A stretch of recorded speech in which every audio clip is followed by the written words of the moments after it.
créative. Alors, je sais pas vous, mais moi, je suis gelée en ce moment, j'ai froid. Alors, ce petit direct avec vous va me faire du bien pour me réchauffer. Coucou Karine, toujours un plaisir de te voir. Tu es toujours là, pas loin. Si c'est pas sur mes lives, c'est en dehors des lives, mais c'est toujours un plaisir. Merci d'être toujours être là à me regarder. Alors aujourd'hui, voilà, donc je viens me réchauffer auprès de vous pour parler de l'écriture. Donc l'écriture qui est un des outils de l'art-thérapie et que l'on peut donc utiliser, à mon sens, au service de l'hypersensibilité. Donc afin de mieux pouvoir exprimer ses émotions, de pouvoir être libre de s'exprimer comme on le souhaite, puisque du coup l'écriture, c'est un moment avec soi-même. Voilà, voilà. Alors, donc je vais vous présenter. Donc peut-être que vous vous dites, mais l'écriture, bon bah c'est bon, je sais écrire dans un journal, je sais, je prends une feuille et j'écris. Mais en fait, il y a plein de formes d'écriture. Donc je vais vous parler aujourd'hui de l'écriture intuitive, des mots-clés, de l'écriture théâtrale, de l'écriture à un inconnu, de l'écriture sous forme de poèmes, de chansons, de l'écriture d'une biographie, de l'écriture à travers les ressentis du corps, l'écriture de mantras et enfin les phrases de gratitude que l'on peut envoyer à l'univers. Alors on passe beaucoup de temps à écrire des mails, des publications, des SMS, des messages, mais finalement, est-ce qu'on écrit vraiment? À mon sens, non. Pour moi, tout ça, c'est pas ce que j'appelle de l'écriture, en tout cas pas au sens de l'art-thérapie. Parce que finalement, donc d'écrire des SMS, des messages, des mails et tout ça, est-ce que ça a vraiment du sens pour nous? Je ne pense pas. Ça a du sens au niveau professionnel, voilà, organisationnel, mais ça n'a pas de sens pour son être intérieur, pour notre développement personnel et pour exprimer nos émotions dans le cadre de l'hypersensibilité. Donc là, ce qui est à travers l'écriture, ce que je vous invite à faire, voilà, c'est vraiment de se reconnecter à l'intérieur de soi, à l'intérieur de nous, de prendre le temps de se poser des questions, de savoir ce que l'on désire, savoir ce que l'on aime, vers quoi on a envie d'aller. Et finalement, on se rend compte que on n'écrit jamais ou très rarement, en tout cas pas assez, je le pense. En tout cas pour moi, c'est vrai que de faire ce live, ça me permet aussi de me dire que je ne le fais pas assez.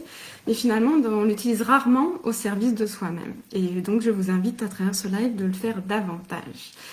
Bonjour Hélène. Tu écoutes en travaillant. Eh ben, j'espère t'apporter de l'intuition, de l'aide créative au travers de l'écriture. Donc le premier point que je souhaitais vous communiquer, c'était l'écriture intuitive. Donc je ne vais pas passer beaucoup de temps sur chaque point parce que j'en ai quand même énuméré 10, mais voilà, c'est vous montrer un peu qu'il y a plusieurs façons de s'exprimer au travers de l'écriture. Donc l'écriture intuitive, finalement, c'est dire, là tout de suite, je me mets devant ma feuille et j'écris ce qu'il me vient. C'est vraiment de l'intuition, peut-être avoir un sujet en tête, un mot-clé, quelque chose qui va vous dire, bon, ok, aujourd'hui, je me lance sur tel sujet. Et de voir ce qui vient. De ne pas se prendre la tête, voir ce qui vous vient, voir ce qui fait écho en vous, voir, tiens, tel sujet, je sais pas, ça peut être l'écologie, ça peut être, je sais pas, en ce moment c'est le Green Friday, le Green Friday, et je dis bien parce que on entend beaucoup parler du Black Friday, mais moi je préconise bien sûr le Green Friday. Donc voilà. Éventuellement, on pourrait parler de ça. On pourrait parler, je ne sais pas, j'ai entendu un live hier sur le Feng Shui tibétain avec Véronique et Karine. Pourquoi pas parler de la matière du bois? Pourquoi pas parler de ce que vous procure votre maison? Enfin voilà, il y a plein de choses. Voilà, l'écriture intuitive. Vous choisissez n'importe quel sujet et vous vous exprimez sur ce sujet, ce qui vient à vous, librement, simplement. Et donc pour cette écriture intuitive, il y a plusieurs façons de procéder. Je ne vais pas trop rentrer dans les détails, mais vous avez ce qu'on appelle l'écriture linéaire ou l'écriture non linéaire. Donc l'écriture linéaire, ça va être ce que l'on a l'habitude de faire sur une page simplement, d'écrire comme ça, ce qui est directement. Et ce qui va être non linéaire, j'ai envie de dire, on peut intégrer des courbes, on peut intégrer des formes. Parfois aussi, ce qui peut bloquer des personnes dans l'écriture, c'est qu'on a souvent peur que ce soit lisible par les autres. On a peur de se dévoiler à travers un journal d'écriture, un journal intime, parce qu'on a peur qu'un jour quelqu'un puisse le lire. Eh bien, sachez que dans l'écriture intuitive ou n'importe quel type d'écriture, il y a ce qu'on appelle l'écriture lisible ou l'écriture non lisible. Donc lisible, bon, ça parle par son nom, et non lisible, on va pouvoir trouver des façons d'écrire de manière à ce que ce soit pas lisible par d'autres que par soi-même, ou en tout cas que ça a été déposé une première fois, que vous ayez pu vous exprimer, mais que derrière la personne puisse pas y retourner, ou pas vous, mais quelque part vous savez déjà, ça a déjà été dit, ça a déjà été sorti de vous, et c'est bien là l'essentiel. Voilà. Donc si vous avez des questions, n'hésitez pas. Hein. J'approfondis pas trop non plus, parce que le but c'est pas que je vous dise tout exactement comment faire, c'est plus une approche des différentes écritures. Hein. Donc le deuxième point, ça va être les mots-clés. Parce que comme je le disais tout à l'heure avec l'écriture intuitive, finalement un mot-clé, ça peut être un point de départ. Ça peut être quelque chose qui va vous faire tilt. Tiens, là tout de suite, qu'est-ce que je ressens? Voilà, qu'est-ce que je ressens? Le mot juste ressent. Qu'est-ce que ça m'évoque? Qu'est-ce que j'ai envie de dire autour de ça? Voilà, c'est juste un déclic, ou alors c'est quelque chose que j'aime beaucoup utiliser moi dans mes exercices d'art-thérapie justement. Je vais partir de quelque chose de plutôt créatif, on va dire, artistique, avec de la couleur, des médiums comme les craies sèches, les pastels sèches, l'aquarelle, la gouache ou tout type de représentation graphique. Et je vais y rajouter des mots-clés sur ce que ça m'a évoqué, sur ce à quoi ça me fait penser, ou ce qui me vient. Voilà, un mot-clé. Ensuite, vous avez donc l'écriture théâtrale, comme si vous discutiez avec quelqu'un. Alors, voilà, avec quelqu'un que vous connaissez, quelqu'un de connu, quelqu'un d'inconnu, un être cher qui est parti sans vous donner de réponse. Vous pouvez vous raconter une histoire, vous imaginez être à la place d'un de ces acteurs. Vous pouvez faire partie de l'histoire ou au contraire avoir un regard extérieur sur cette histoire. On peut s'imaginer aussi, par exemple, son soi futur dans 10 ans, 20 ans, ou lorsque l'on est âgé, et que ce soi futur nous raconte notre histoire et comment ça va se dérouler. Voilà, c'est des choses que l'on peut utiliser donc en art-thérapie. Donc il y a aussi donc l'écriture à un inconnu. Donc ça rejoint un peu l'histoire aussi, mais sous forme de lettres, sous forme ou à quelqu'un auprès de qui on a envie de se confier. Un inconnu ou quelqu'un, voilà, un ami, lui écrire une fausse lettre, quelque part une lettre qu'on va jamais envoyer, mais voilà, avoir un dialogue avec quelqu'un d'autre. S'imaginer qu'on écrit à quelqu'un d'autre. Ou encore à son enfant intérieur, à la personne que l'on était lorsque l'on était enfant, ou encore comme avec l'histoire, à la personne du futur que l'on s'imagine être dans le futur. Voilà, il y a toutes ces façons-là d'écrire. Alors il y a également l'écriture sous forme de poèmes, de chansons. Donc avec les poèmes, on peut imaginer, voilà, faire des rimes. On va du coup avoir ce truc de créer des phrases qui se succèdent mais qui sont harmonieuses entre elles. Donc du coup, on va y prêter attention. Ça va faire appel, voilà, à quelque chose qu'il y a en nous quand même.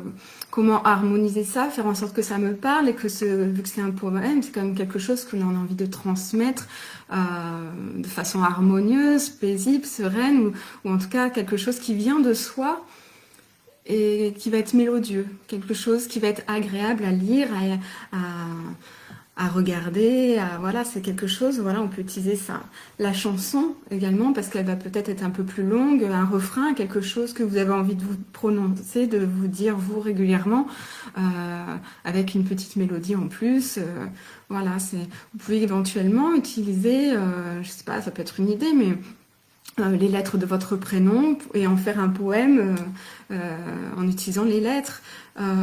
Ou alors prendre au hasard dans un magazine des mots, hop, et avec ces mots-là, créer un poème, créer un début de chanson, créer un refrain.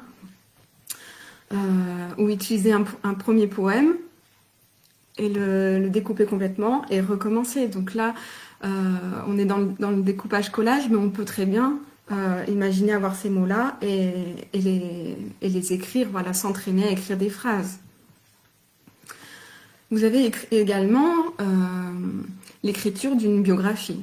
Alors, à l'image d'un bilan de compétences, vous allez du coup devoir faire le point sur le négatif, le positif qui s'est passé dans votre vie, votre parcours de vie. Ça va vous permettre de faire un bilan de ce qui s'est passé dans votre vie, de cibler peut-être le côté amoureux, le côté professionnel, le côté amical, de vous rappeler des choses et ainsi de vous aider, soit par thème, soit par d'une façon générale. Ça va vous donner envie d'écrire, vous aider à écrire. En tout cas, ça peut être un point de départ. Et à travers tout ce que vous allez décrire dans votre biographie, ça va finalement aussi faire apparaître vos forces, vos faiblesses, vos ressources, tout ce qu'il y a en vous de positif. Il y a aussi, important, l'écriture à travers les ressentis de votre corps. Votre corps vous parle quotidiennement. Vous ressentez des choses, et tout cela, vous pouvez le transmettre sur papier, vous pouvez l'écrire, vous pouvez le communiquer par écrit. Donc, utilisez votre corps pour exprimer vos ressentis, vos émotions, vos douleurs. Essayez de comprendre le pourquoi, de décrire tout cela, quelle forme cela prend, quelle couleur cela prend. Donc vraiment, voilà, donc il y a vraiment plein de façons d'écrire, plein de façons en tout cas de points de départ pour pouvoir écrire. Donc il y a également l'écriture de mantras. Donc c'est quelque chose qu'on entend assez souvent, mais l'écriture de mantras, c'est soit on peut reprendre des mantras pour nous servir de base et après les transformer à notre image. Et ces mantras, ils vont nous permettre justement de voir les choses de façon positive et de les répéter régulièrement. Mais ce mantra, pour qu'il fonctionne vraiment, et d'où cette idée de les écrire, c'est que ça doit faire appel à qui vous êtes. Vous devez transmettre à travers ce mantra ce que vous souhaitez pour ce que vous souhaitez pour vous-même. D'accord, Karine, pas de souci. À bientôt. Donc vous pouvez à travers ce mantra donc du coup exprimer ce que vous souhaitez pour vous-même dans votre vie. Cela fait appel à votre énergie, à vos vibrations d'être, vos vibrations d'âme. Ces mots ils doivent résonner en vous et vous stimuler sensoriellement. Chaque fois que vous lisez ce mantra que vous aurez créé vous-même avec vos mots, avec ce qui vient de vous au plus profond de vous, eh bien c'est une partie de vous qui va revenir. Donc si c'est ce mantra qui se veut être positif, qui vient de vous, eh bien il va vraiment, du coup à chaque fois que vous allez le relire, il va vraiment faire ressortir en vous ce qu'il y a de meilleur. Il va vous ramener à l'esprit, vous ramener à vous ce qui compte réellement pour vous. Et du coup c'est en ça que c'est important, et l'écriture voilà, peut vous aider. L'écriture de ce mantra, l'écriture de tout ce qu'on a évoqué peut vous aider à faire exprimer tout ce qui vous appartient, tout ce que vous êtes finalement. Et enfin, les 3 phrases de gratitude à l'univers. Donc oui, l'écriture chaque soir, ça peut être sous forme de rituel, hein, chaque soir ou chaque matin. Écrire vos 3 phrases de gratitude, vos 3 meilleurs moments de la journée, vos 3 kiffs par jour. Voilà, il y a plein de choses qui sont évoquées sur ce sujet. Mais je crois véritablement que ça peut être une base d'écriture, une base pour faire en sorte d'être mieux chaque jour, de faire en sorte d'être reconnaissant pour tout ce que l'on a vécu dans la journée. Et cette forme d'écriture, je la trouve très intéressante parce que finalement, dans les journées qui nous ont semblé mauvaises, pas agréable, négative, finalement on va se rendre compte qu'il y a du bon dans cette journée, qu'il y a des choses qui ont été finalement intéressantes à comprendre, intéressantes à voir, et de se forcer à avoir un regard de gratitude. On va aller chercher dans sa journée ce qui nous a fait du bien, et on va se rendre compte par là que cette journée finalement elle était belle. cette journée, finalement, elle a été agréable parce que ce petit truc qu'on a repéré, ces 3 petites choses que l'on aura identifiées dans notre journée, eh bien, elles vont finalement nous combler le soir et nous allons nous endormir sur quelque chose de positif. Et finalement, ça va changer notre regard, notre vision des choses sur notre journée et sur celle qui va venir ensuite. Elle va changer notre regard sur notre vie. Elle va changer notre regard sur qui l'on est, comment on se perçoit, comment on perçoit peut-être les personnes autour de soi, qu'on n'aurait pas fait attention qu'une personne finalement a été agréable, sympa avec nous, nous a dit une petite phrase, un petit mot ou un smiley, n'importe quoi, qui finalement nous aura fait du bien. Hélène m'écrit, nous avons vraiment les mêmes outils et tu en parles très bien. Merci, oui, l'écriture, c'est pas propre à l'art-thérapie, c'est propre aux écrivains, mais bon, pour moi, l'écriture, est un des outils de l'art-thérapie. Ce n'est pas que le seul, loin de là. Il y a forcément le dessin, la peinture, le collage, l'écriture, l'écriture, oui, le théâtre, la danse, la musique. Il y a beaucoup de choses autour de l'art-thérapie. Mais vraiment, la façon d'utiliser l'écriture, donc sous toutes les formes que je viens d'évoquer, peut nous permettre de vraiment exprimer quelque chose qui sort de nous, quoi. Et c'est vraiment ça qui est important, je pense, et c'est vraiment ça que moi j'ai envie de transmettre, de vous transmettre. Et donc j'en reviens sur les mantras de gratitude. Donc là, je disais, si on a passé une mauvaise journée, finalement, d'identifier les belles choses, c'est très intéressant en termes de développement personnel, en termes de finalement de finir notre journée en ayant finalement une belle journée. Et au contraire, si on a passé une très bonne journée, une très belle journée, eh bien combien c'est agréable de revenir dessus. Et c'est peut-être pas 3 phrases de gratitude que l'on va écrire, mais une dizaine, une quinzaine, et peu importe, il n'y a pas de limite. Et justement, toutes ces phrases de gratitude, elles vont devenir, pourquoi pas, vos mantras. Elles vont devenir, pourquoi pas, vos phrases à vous mettre de façon graphique et à afficher chez vous. Et parce qu'elles viendront de vous, ce seront vos gratitudes, ce seront vos mots. De la même façon que les mantras, à partir du moment où ce sont vos mots, où ça vient de vous, que c'est quelque chose que vous avez expérimenté, que vous avez ressenti, que vous avez aimé, eh bien ça prend tout son sens. Et c'est ainsi que vous allez régulièrement finalement avoir envie d'écrire à nouveau. Et peut-être d'essayer une autre forme d'écriture que je vous ai énoncée auparavant. Donc voilà, c'est vraiment se dire, toutes ces façons diverses d'écriture, ce sont des ressources pour vous. Ce sont des ressources que vous pouvez utiliser pour vous exprimer et aller de mieux en mieux. Voilà. Donc, je vois qu'il n'y a plus personne, mais peu importe, c'est pas grave, chacun a ses occupations et autres. Mais j'espère que ces 10 façons d'écrire, ces 10 possibilités ou idées d'écriture vous auront permis de voir les choses différemment, de peut-être vous mettre à l'écriture, de vous donner envie d'écrire, envie de vous exprimer différemment et de prendre l'importance... Ah, tu es revenu de se rendre compte de l'importance finalement des mots, se rendre compte de l'importance des mots, l'importance des phrases, l'importance de ce que l'on peut faire sortir de nous, que ce soit de façon graphique ou là par l'écriture, et pourquoi pas mêler l'écriture au graphisme, l'écriture à la couleur, l'écriture à la forme, l'écriture à plein de choses en fait. Donc l'art-thérapie c'est ça, moi en tout cas j'aime utiliser l'écriture en mixant les médiums, en mixant en mixant les formes, les couleurs, la grosseur des lettres, vraiment avoir plusieurs façons de transmettre ce que j'ai à dire à travers cette écriture. Voilà, je vais vous laisser sur ces mots. Voilà, je pense avoir fait le tour de tout ce que je voulais dire, mais voilà. Faites en sorte que cette écriture redevienne quelque chose de beau, de fort dans votre vie, quelque chose qui vient du plus profond de vous, et allez le chercher. Ça fait appel à votre inconscient. Au départ, ça part sur du conscient, mais Ensuite, au fil des mots, au fil des phrases, vous allez aller plus loin et vous allez faire appel à votre inconscient. Et c'est là que vous allez découvrir des choses sur vous. C'est là que des choses vont émerger.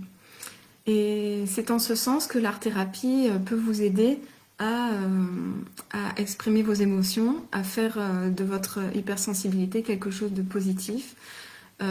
Parce que le fait de le déposer, ça change tout en fait. À partir du moment où on dépose les choses par l'écriture ou par le dessin, par la peinture ou n'importe quel autre médium, eh bien on a enlevé, on a libéré quelque chose en nous. Et à partir du moment où on libère quelque chose dit de désagréable, de négatif, de compliqué, de dur, ou même de positif, de joyeux, ou en fait, toutes les émotions, finalement, ça englobe toutes les émotions, mais si on part du principe où on a libéré ce qui est désagréable pour nous, eh bien, on fait de la place pour accueillir quelque chose de positif, de beau, de merveilleux, de différent. On accueille ainsi le changement. On accueille une possibilité de mouvement de l'intérieur vers l'extérieur, une possibilité de modifier notre perception, une possibilité de modifier les énergies qu'il y a autour de nous et dans notre vie et d'attirer les choses de façon différente. Hélène qui me dit « Merci Caroline pour cette présentation qui donne envie de s'y aventurer ». Merci à toi, ça fait toujours plaisir de lire ces commentaires. Vraiment, merci beaucoup aussi de partager ce que tu partages là. Et je suis heureuse de pouvoir apporter, je suis heureuse de pouvoir vous transmettre tout cela. Donc oui, c'est chouette. Et c'est chouette, voilà, c'est chouette parce que mon hypersensibilité personnelle, mon hypersensibilité m'a conduite, vous voyez, à vous transmettre cela.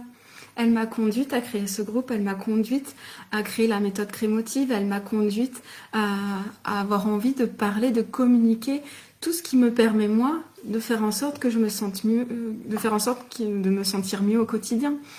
Ça me permet de vous transmettre un peu de qui je suis, de vous transmettre le bonheur de l'hypersensibilité. Il y a des travers, mais à partir du moment où on les exprime, que l'on s'en libère, eh bien, on permet d'accueillir tout ce qui est positif, tous les possibles de l'hypersensibilité, de nos émotions. Nos émotions, elles ne sont pas là pour nous faire du mal, elles sont là pour nous guider. Elles sont là pour nous emmener vers quelque chose de mieux. Oui, là tout de suite, je me sens triste. Là tout de suite, je me sens malheureuse. Là tout de suite, j'éprouve du chagrin. Là tout de suite, j'ai plein de soucis dans ma vie. Ok. Tu ressens cela, tu l'exprimes, tu le ressors de toi. Ça ne veut pas dire que tu vas résoudre tous les problèmes. Mais comme je le dis, à travers l'art-thérapie, à travers l'écriture, à travers le dessin, à travers tout, il y a, à partir du moment où on fait ressortir de soi, il y a une sorte de transformation qui s'opère parce qu'il y a un changement énergétique, il y a une sorte de verbalisation, même si c'est par l'écrit. Quelque part, on a verbalisé les choses, on a déposé les choses, on les a sorties de nous et ça change tout. Ça change quelque chose à l'intérieur de nous.